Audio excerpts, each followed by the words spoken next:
So, um, if with here's a question.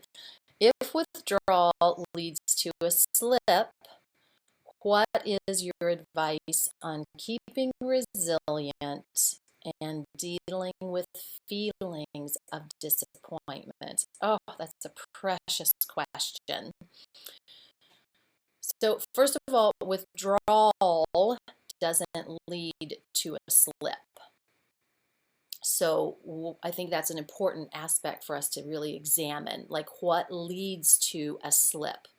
And this is where the difference is. This is an addiction. We really don't have a concept of addiction if we're not coming to SLAA as alcoholics or recovering drug addicts.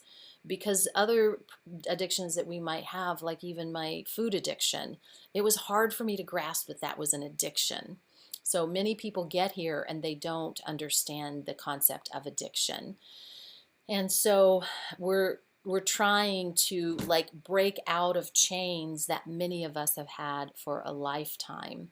So that's really, really challenging. So what leads to the slip is not getting into the center of the program and like surrounding yourself with recovery and surrounding yourself with like getting rid of all the social media that would be triggering, getting rid of his pictures or her pictures, and like getting rid of things that keep drawing you back into it.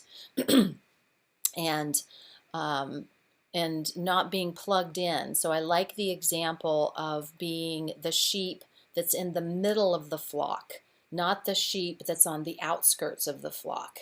Because the sheep that are on the outskirts of the flock are the ones that get picked off by the wolves the fastest.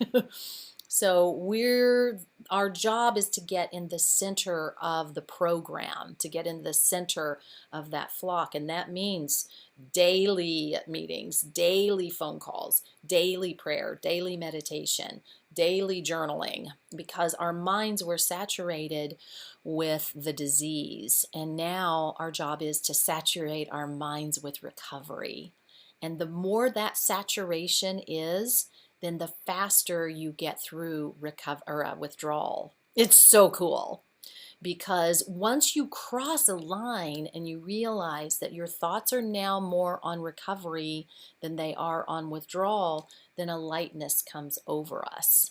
And we feel recovery, like, wow, I feel like I'm in the solution. I'm living in the positive instead of living in the negative, that a lot of wishful thinking.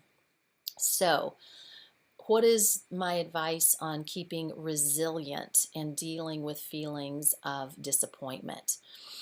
It's being able to forgive ourselves and really saying, I really forgive myself for giving up on myself. Like if we have a slip and go back to any kind of diseased behavior or qualifiers, then it is like giving up on ourselves. And so we get to forgive ourselves and go on. You will hear more speakers say it took them, 1 year to get 5 years, or they got here and they had 3 slips.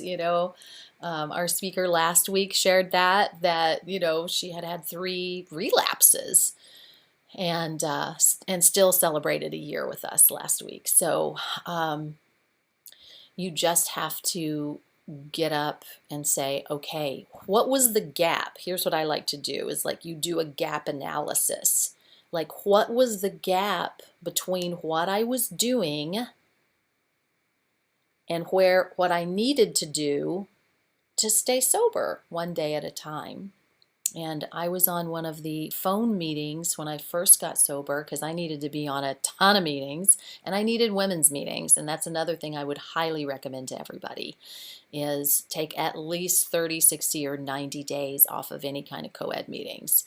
So, but I was on this phone meeting and there was a woman who shared, and she had like 19 years of recovery in our program. And she had a huge slip, a huge relapse, I should say. And what she said, well, what happened was she was married and she went to like family or a high school reunion or something like that, and she connected with like a high school sweetheart who was also married, and they had an affair. and that was in program. And I am here to tell you that's how it'll creep up on us. We have to be strong every single day. I feel like if I go to the grocery store, like if the right blend of a man, in my case, showed up, I would have to have a rock solid program because I am still a sex and love addict. So what she said was the way I was working my program was not strong enough to withstand the temptation that I faced that day. And ooh, it gives me chills just to say it to you now. Like I know every single day I have to work a rock solid program because when the temptation hits, and I am sober dating, so it could be any time,